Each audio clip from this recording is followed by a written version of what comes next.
The discovery of 50 billion barrels of oil beneath the soil of Burkina Faso has reverberated across the world, shaking governments, corporations, and geopolitical structures that for decades have relied upon the continent as a supplier of raw materials under their terms.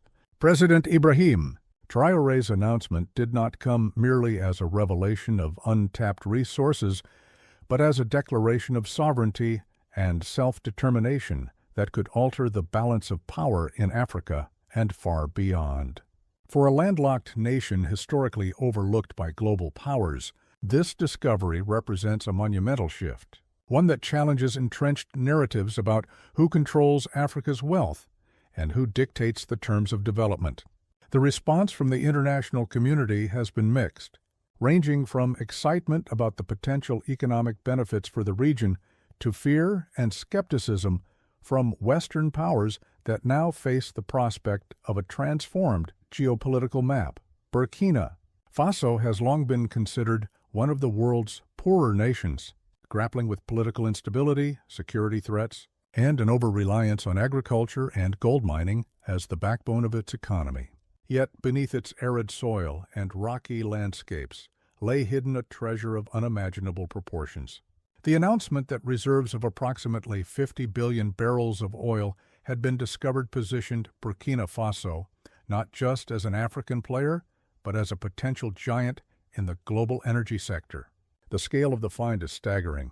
To put this in perspective, 50 billion barrels represents more than the proven reserves of some of the world's established oil-producing nations, placing Burkina Faso suddenly on par with leading exporters in the Middle East.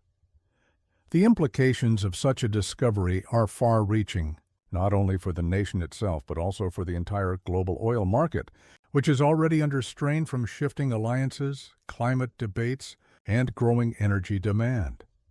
Ibrahim Traoré's handling of this announcement was anything but ordinary.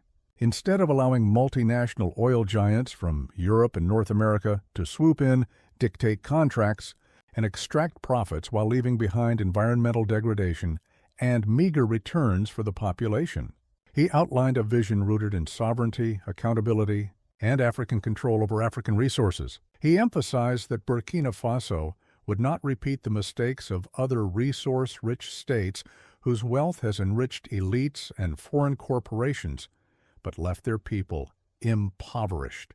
His words were calculated to resonate not just domestically but across Africa, where citizens from Lagos to Nairobi are tired of watching their nation's riches leave their shores under unfair deals brokered in distant capitals. The West, particularly the United States and former colonial power France, reacted with unease.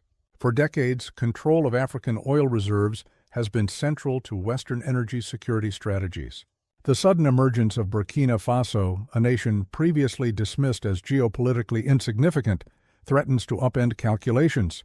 France, already reeling from the loss of influence in West Africa, as coups and populist leaders expel French troops and corporations, now faces the possibility that it will lose access to one of the largest untapped oil reserves in modern history. American policymakers, too, worry about the trajectory of Burkina Faso's partnerships. With Russia and China steadily deepening ties in Africa, Washington sees the possibility that Traoré's oil strategy may align with Beijing's Belt and Road vision or Moscow's resource for security arrangements. China's interest was immediate and pragmatic. With its insatiable appetite for energy to power its industrial machine and its long-standing strategy of infrastructure for resource deals, Beijing sees in Burkina Faso a partner eager to resist Western dominance.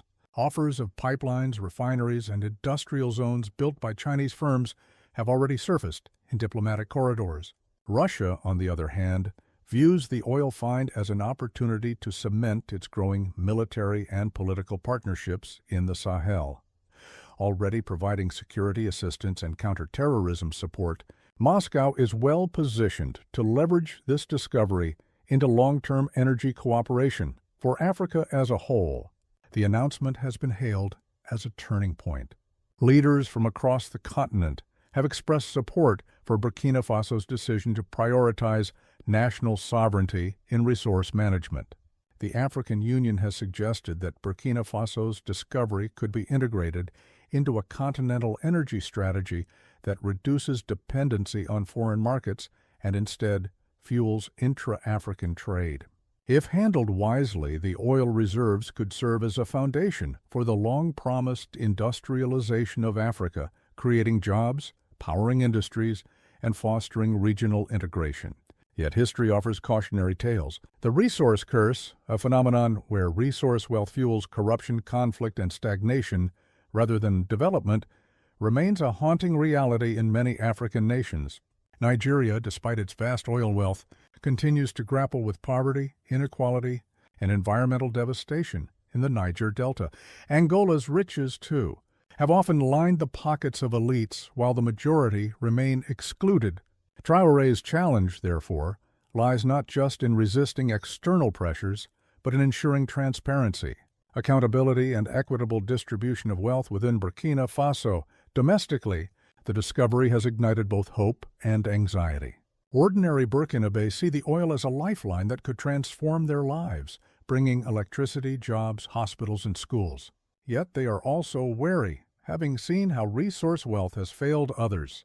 Traore has attempted to preempt these fears by announcing that Burkina Faso will immediately begin plans to establish a sovereign wealth fund modeled after those of Norway and Botswana, designed to save and invest revenues for future generations. He has also pledged that a significant portion of revenues will go directly into infrastructure, education, and healthcare, aiming to ensure that the oil boom translates into real development rather than fleeting wealth. The military government stance also reflects a broader ideological struggle between African sovereignty and Western neo-colonial influence. Traore has repeatedly spoken of breaking free from the chains of exploitation and building a new Africa that no longer exports raw materials while importing finished goods at exorbitant prices. Oil, in his narrative, becomes not just a commodity, but a symbol of independence.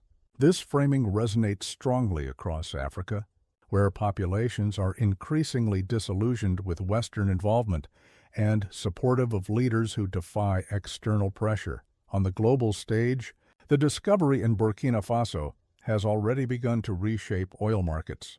Traders in London, New York, and Dubai are recalibrating their projections. OPEC, traditionally dominated by Middle Eastern producers, now faces the prospect of a new African giant demanding a seat at the table. Energy analysts predict that if even a fraction of the reserves are developed within the next decade, Burkina Faso could emerge as one of the top oil exporters globally. This would not only alter supply chains, but also shift political alliances, as nations dependent on oil imports court Ouagadougou for favorable deals. Yet, challenges abound. Extracting 50 billion barrels of oil is no simple task. It requires vast infrastructure investments, from drilling rigs and pipelines to refineries and ports. As a landlocked country, Burkina Faso faces the additional hurdle of exporting its oil through neighboring states, which introduces geopolitical complexities. Relations with coastal neighbors such as Ghana, Ivory Coast, and Togo will become critical, as pipelines and transport routes will need to cross their territories. This creates both opportunities for regional cooperation and risks of disputes. Environmental concerns add another layer of complexity. At a time when the world is grappling with climate change and transitioning toward renewable energy, the decision to exploit such massive fossil fuel reserves raises questions about sustainability. International environmental groups have already called on Burkina Faso to consider the long-term consequences of oil dependence. Traore, however, has responded by emphasizing that Africa cannot be denied the path to development that industrialized nations themselves took. He argues that oil revenues can serve as a bridge to finance renewable energy projects, positioning Burkina Faso as a leader in both fossil fuel and clean energy innovation. The social impact of the oil discovery is equally profound. Urbanization is expected to accelerate as workers flock to oil-producing regions in search of jobs. This could strain infrastructure and public services unless carefully managed. At the same time, the influx of wealth has the potential to reduce poverty, fund universal education, and expand access to health care. Much will depend on governance and the ability of institutions to withstand the pressures of sudden wealth.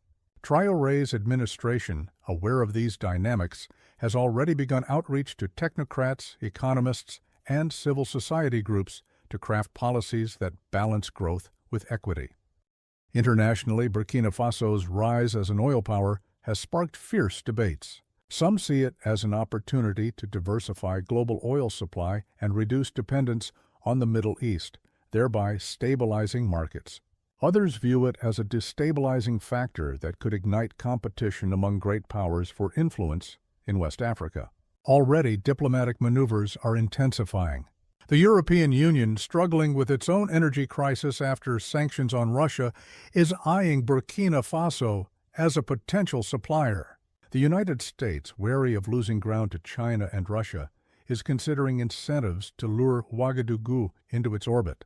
Meanwhile, Middle Eastern producers are watching cautiously, aware that a new entrant with such vast reserves could reshape pricing dynamics and alliances. The symbolism of the discovery cannot be overstated. For decades, Africa has been cast as a continent, rich in resources, but perpetually trapped in poverty due to exploitation and mismanagement. The narrative of 50 billion barrels of oil beneath Burkina Faso soil challenges that perception. It suggests that with the right leadership and strategies, African nations can seize control of their destinies and transform their fortunes. Traoré's boldness in rejecting Western domination and asserting African ownership of resources makes this discovery not just an economic event, but a political and ideological milestone.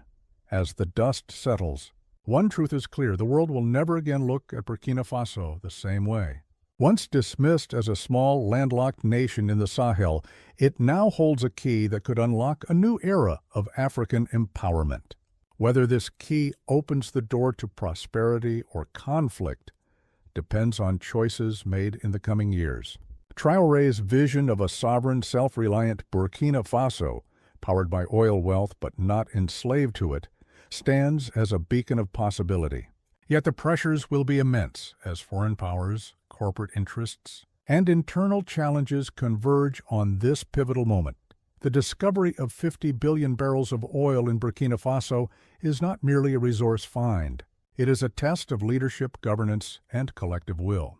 It is a story of a nation daring to rewrite its destiny, and in doing so, inspiring a continent to believe that its riches can finally serve its people rather than others.